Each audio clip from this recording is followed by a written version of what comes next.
Before the world noticed the change, I felt it quietly taking shape inside me. That year didn't begin with headlines or dramatic announcements. It began with exhaustion. The kind that seeps into your bones after you've spent too long being everything everyone else needed you to be. I had given my voice, my image, my strength, my silence, and somehow, I was still being asked for more. Applause followed me everywhere, but peace didn't. Inside that year, I started making small choices no one applauded. I said no when I was expected to say yes. I stepped back when the world wanted me closer.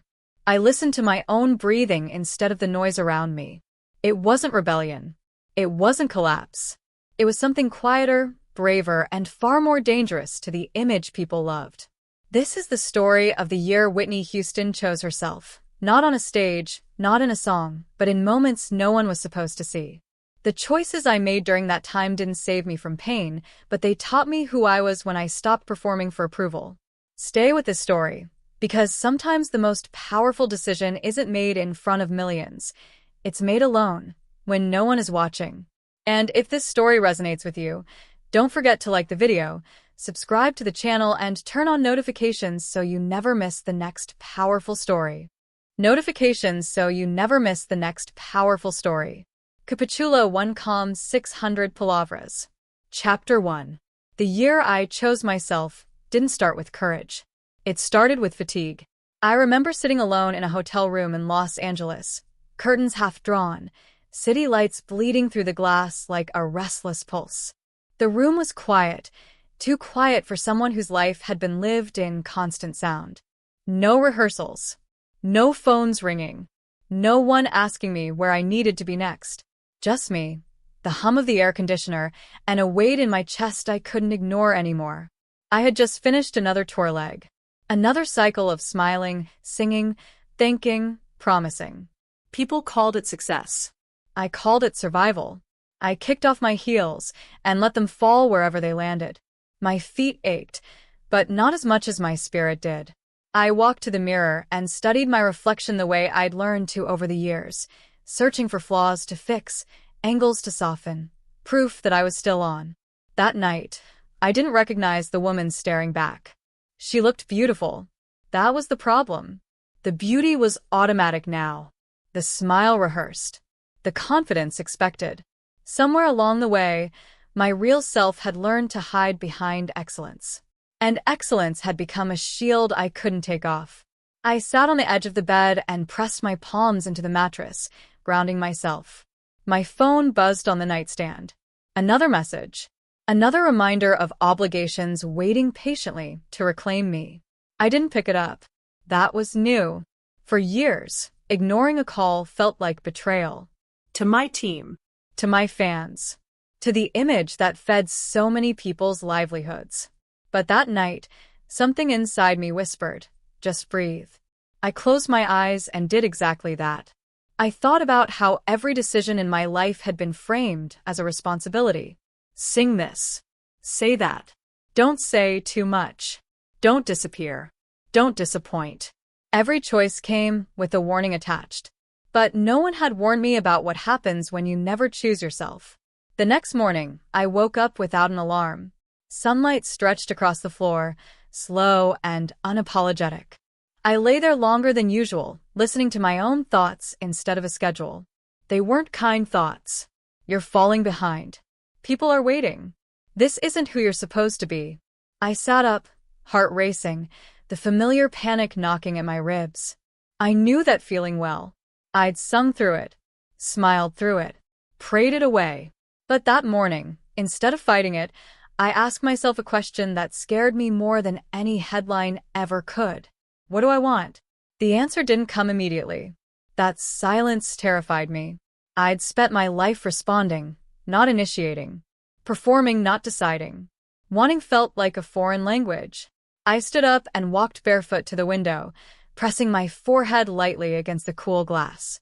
Cars moved below like ants, everyone rushing somewhere important. I felt strangely separate from it all, not lonely, just paused. That's when I understood something. Choosing myself wasn't going to be dramatic. It wasn't going to look strong or inspiring from the outside. It was going to look like stepping back when people expected me to step forward. Like disappointing others before I learned how not to disappoint myself. My phone buzzed again. This time, I picked it up. "Whitney," my manager said the moment I answered, already moving forward. "We need to talk about the schedule for the next few months." I closed my eyes. "I'm not ready," I said. There was a pause on the other end. A real one. "Not ready for what?" she asked carefully. "For all of it," I replied. My voice was calm, but my hands were shaking. "I need time." Time. Another dangerous word. Silence stretched between us, heavy and loaded with consequence. Finally, she spoke. "That's unexpected."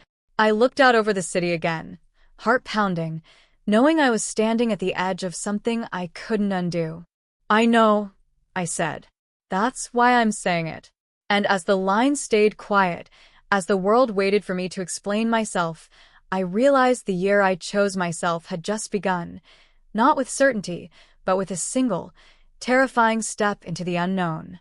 The silence after I said I needed time wasn't relief. It was negotiation waiting to happen. "I understand," my manager finally said, but her tone told a different story. "Let's just talk it through." That phrase had always meant the same thing. "We'll hear you, but we won't change anything." "I don't want to talk it through," I replied gently. "I want to stop." Another pause. Longer this time. "You can't just stop," she said. "Not like this." I stared at my reflection in the glass again. The city moved on without me, unbothered by my hesitation. "I already have," I said. "I'm just telling you now." The call ended shortly after. Polite, controlled, unresolved. That was how conflict worked in my world. No raised voices. Just pressure wrapped in concern. Within an hour, the messages started coming in. Emails marked urgent. Calls from numbers I knew too well. People asking if I was okay, but really wanting to know if I was still reliable. I turned my phone off. That small act felt rebellious. Dangerous. Liberating. The first few days were disorienting. Without a schedule dictating my every move, time stretched in uncomfortable ways. Mornings came without purpose. Afternoons drifted. I found myself pacing rooms, unsure what to do with all the quiet. I tried to rest. Really rest. But my mind wouldn't cooperate. Every time I closed my eyes, I heard the echo of expectation. "You're wasting momentum. You're letting people down. You'll regret this." I went for long walks instead, sunglasses pulled low, blending into crowds that didn't look at me twice. That anonymity felt like oxygen. I listened to conversations that had nothing to do with me, laughed at things no one would quote later. One afternoon, I wandered into a small bookstore. The smell of paper and dust wrapped around me, comforting and slow. I ran my fingers along the spines, reading titles without thinking about charts or sales. A woman behind the counter looked up and smiled. "No recognition. No performance required. Let me know if you need anything," she said. I nodded, suddenly emotional for reasons I couldn't explain. That night, alone again, the fear returned sharper than before. Choosing myself sounded noble in theory. In practice, it felt like standing on a ledge without knowing how far the fall was. I poured a glass of water and sat at the small table near the window. I thought about all the people whose lives were tied to my momentum: band members, crew, executives, family. I had been taught that my worth was measured by how many people depended on me. What happens when you step away from that? The next morning, my mother called. "I heard you're taking time," she said gently. "Yes," I replied, bracing myself. She didn't argue. Didn't lecture. She just asked, "Are you listening to yourself?" The question undid me. "I'm trying," I said, my voice catching. "That's all I ever wanted," she replied. After we hung up, I cried. Not from sadness, but from something closer to grief. For all the years I hadn't listened. For how loud the world had been inside my head. A week passed. Then another. The industry didn't wait quietly. Rumors began to surface. Whispers about burnout. About instability. About me being difficult. I heard them through friends, through carefully worded check-ins that pretended not to carry judgment. I told myself I could handle it. Then one afternoon, a package arrived. No return address. Inside was a thick folder. Contracts. Proposed dates. Numbers highlighted in yellow. And on top, a handwritten note. We need you back. Before this becomes something else. My hands trembled as I read it. They weren't just waiting anymore. They were pushing. And as I sat there, folder open on the table, I realized choosing myself wasn't a single decision. It was going to be a fight. And I hadn't yet decided how far I was willing to go. I didn't open the folder right away. I left it on the table for hours, walking past it like it might speak if I gave it the chance. The yellow highlights glowed even from a distance, numbers and dates screaming urgency, without making a sound. I knew what was inside before I touched it, promises dressed as opportunities, pressure disguised as care. That night, sleep wouldn't come. I lay on the couch with the lights off, listening to the city breathe through the window. Cars passed. Sirens wailed somewhere far away. Life moved forward, indifferent to my hesitation. I kept thinking about the note. Before this becomes something else. Something else meant rumors turning into conclusions. It meant control slipping away from the people who had always managed it for me. It meant a version of me they couldn't predict. In the early hours of the morning, I finally sat up and opened the folder. They hadn't missed a detail. World-class venues. Carefully spaced appearances. A narrative already written. Whitney's triumphant return. Even the interviews were outlined, complete with suggested answers that framed my absence as creative renewal. No mention of exhaustion. No space for uncertainty. Just a polished story where I stepped back in line. I closed the folder and pressed my palms into my eyes. For years, I had accepted that kind of planning as love, as protection. Now it felt like a cage with velvet lining. The phone rang just after sunrise. "I know you got it," my manager said, skipping pleasantries. "We need to talk today." About what? I asked, though we both knew. "About damage," she replied. "And how to prevent it." There it was again, the language of crisis. Not concern for me, but for what my silence was doing to the brand that wore my name. "I'm not damaged," I said quietly. She sighed. "Whitney, please. This isn't personal." It never was. That was the problem. After the call, I grabbed my keys and drove without a destination, letting instinct guide me instead of obligation. I ended up back in Newark, streets that still remembered me as a girl before I became a symbol. I parked near the church where everything had started and sat in the car for a long time before getting out. The building hadn't changed much. Same bricks. Same steps worn smooth by generations of faith and doubt. Inside it was quiet. Empty. Sunlight filtered through stained glass, painting the pews in soft color. I sat down near the back and let the silence wrap around me. I didn't pray. I just listened. For the first time in a long while, I could hear my own thoughts clearly. They weren't kind or confident. They were scared. But they were mine. I thought about the version of myself the world knew, strong, certain, endlessly capable. I thought about how much energy it took to maintain her. How little room she left for error, for rest, for truth. I realized something sitting there in that quiet church. Choosing myself meant disappointing people who benefited from my perfection. And that disappointment was already happening. When I got back to the car, my phone buzzed with a new message. Short. Direct. "We need a decision." No greeting. No warmth. I typed a response, erased it. Typed again. Erased again. My hands shook the way they had backstage before a show, that familiar mix of fear and clarity. I didn't know what the right answer was. I only knew what felt honest. As I stared at the screen, another message came through, this one from a friend who had always been careful around my career. "I heard things are getting complicated," it read. "Just be careful. When you step out of line, people don't always let you back in." I looked up at the church one last time before driving away. That warning stayed with me, heavy and unavoidable. Because deep down, I knew this year wasn't just about choosing myself. It was about deciding what I was willing to lose in order to do it. And the next choice I made would tell me exactly how high the cost really was. The meeting was scheduled for noon, but the pressure arrived hours earlier. By the time I pulled into the parking garage beneath the office building, my chest already felt tight. I sat in the car with the engine off, hands resting on the steering wheel, reminding myself that I had chosen to be here. That this wasn't a summons. That I still had agency, even if it didn't feel like it. Inside, everything looked the same as it always had. Polished floors, neutral colors, smiles that appeared and disappeared on command. People greeted me warmly, but their eyes scanned me the way doctors study x-rays, looking for signs of fracture. We sat around a long table. Too long.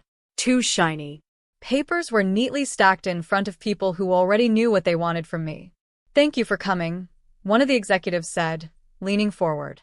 "We've all been concerned." Concern. Another word that had learned how to disguise itself. "I didn't come to reassure anyone," I said calmly. "I came to be honest." That made the room shift. They started gently. They always did.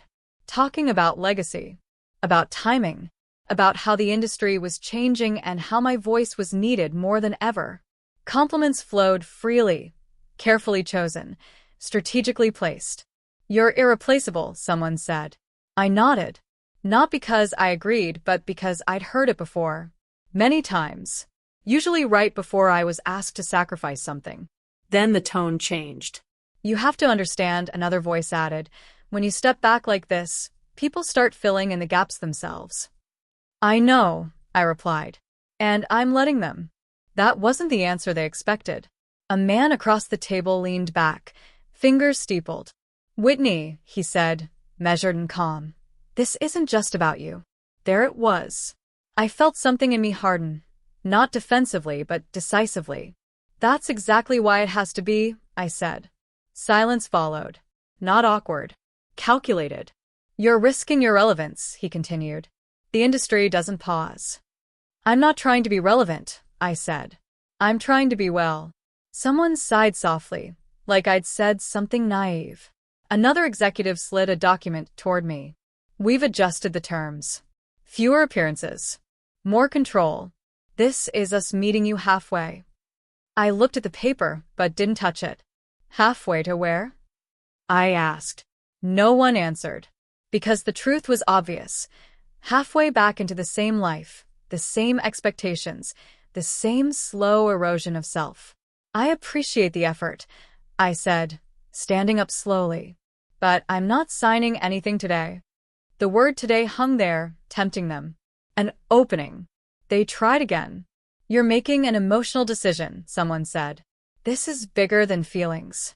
I looked around the table, at the faces that had shaped my career, protected it, profited from it. "Everything about this life is emotional," I said. "You just learned how to ignore it." That ended the meeting. The ride home felt different. Heavier, but clearer. I knew the consequences were already in motion. Doors would quietly close. Invitations would stop coming. Support would become conditional.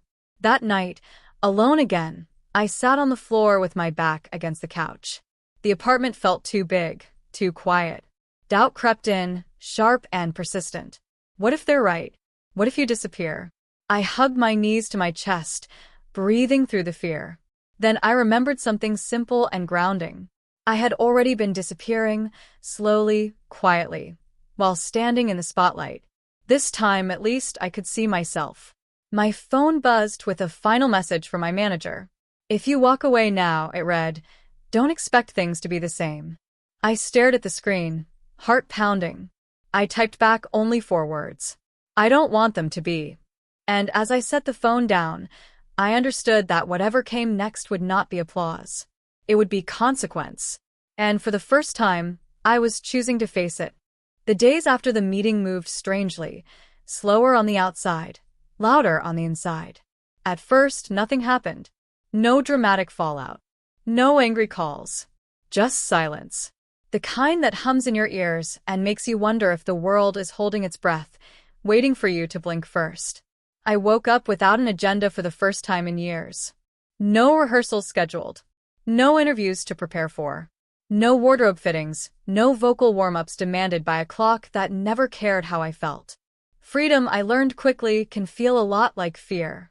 I made coffee and stood by the window, watching people hurry down the street with purpose. Everyone seemed to know where they were going. I wondered if stepping away meant I'd lost my direction, or if I was finally allowed to find one. By midweek, the calls began. Not from the executives. From people orbiting them. Friends who just wanted to check in. Industry contacts reminding me how fast things move. A producer left a voicemail praising my courage, then casually mentioned a project I'd be perfect for if I was ready to get back out there. Every conversation circled the same question without ever asking it directly. When will you return to being who we need you to be? That question followed me everywhere. Into the grocery store, where no one recognized me under a hat and oversized coat. Into the park, where I sat on a bench and watched children chase pigeons, laughing freely, unaware of image or expectation. I envied that laughter. One afternoon, I found myself at my mother's old piano. It had been moved into storage years ago, but I'd asked to have it delivered. The movers didn't know what it meant to me, just another heavy object to position carefully in the corner. I lifted the cover and pressed a single key. The sound startled me. It wasn't perfect. The piano needed tuning. The note wavered slightly, flawed and human. And yet, it filled the room more honestly than anything I'd sung on stage in a long time. I sat down and played slowly. No audience. No pressure. Just muscle memory and emotion colliding. My voice came quietly at first, not performing, not projecting. Just existing. Halfway through the song, my throat tightened. The lyrics blurred. I stopped playing and rested my forehead against the cool wood. This was what I'd been afraid of. Not losing fame. Feeling everything I'd kept buried beneath it. Tears came without drama. Without cameras. Without applause to wrap them in meaning. They fell freely, messy and unedited. And for the first time, I didn't rush to stop them. That evening, I received an email from my label. Short. Polite. Strategic.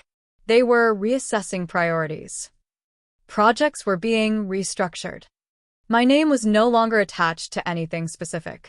I closed the laptop and sat in the dark. So this was the cost. The next morning, I met an old friend for breakfast, someone who had known me before the world did. We talked about ordinary things. Weather. Books. People we missed. At one point, she looked at me and said, "You seem here." I smiled softly. I think I finally am. Later, alone again, doubt returned, quieter now, less commanding. What if you never get it back? What if this is the end? I answer myself honestly. Then it won't be a lie anymore. That night, I wrote in a notebook I hadn't touched in years. Not lyrics. Not plans. Truths. I wrote about exhaustion. About pressure disguised as love.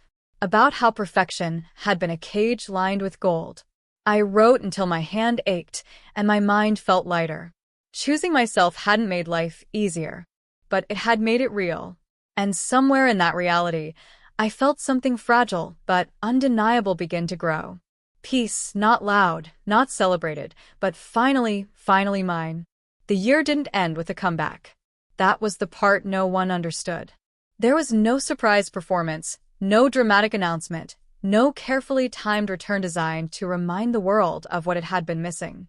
The silence stretched on long enough for people to stop speculating and start assuming. I let them. Winter arrived gently. Mornings grew colder, quieter. I developed routines that had nothing to do with preparation or performance. Long walks without destinations. Cooking meals slowly, learning the patience of waiting for something to be done instead of rushing it to completion. Some days were heavy. Others were light in ways I didn't yet trust. I learned that choosing yourself doesn't mean the fear disappears. It just loses its authority. One afternoon, I received a handwritten letter. No logo. No letterhead. Just a name and an address I didn't recognize. Inside, a young woman wrote about growing up with my voice in the background of her life. Weddings. Funerals. Long car rides with her mother. She said my songs had taught her how to feel deeply, but also how to hide behind strength. I hope, she wrote, that wherever you are, you're allowed to be human. I held that sentence longer than the rest. That night, I returned to the piano. Not to write, not to rehearse, Just to listen to the sound again. I played softly, imperfectly, letting notes trail off instead of demanding they land cleanly. My voice followed, low, warm, unguarded. There was no audience to impress, only myself to be honest with. For the first time, singing didn't feel like carrying a legacy. It felt like breathing.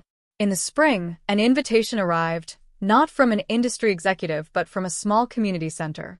They were hosting a workshop for young singers, many of them unsure, many afraid of not being enough. They asked if I would come talk, not perform. Talk. I hesitated. Old instincts warned me about exposure, about being seen without the armor of perfection.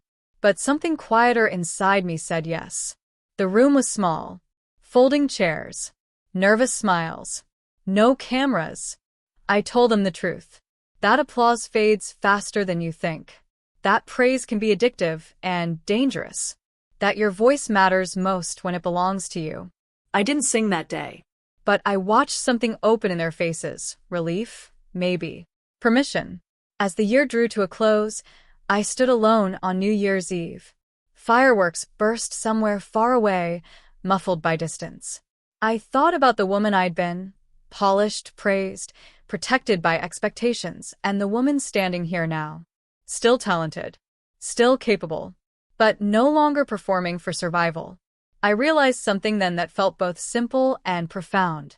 I hadn't stepped away from my voice. I had finally stepped into it.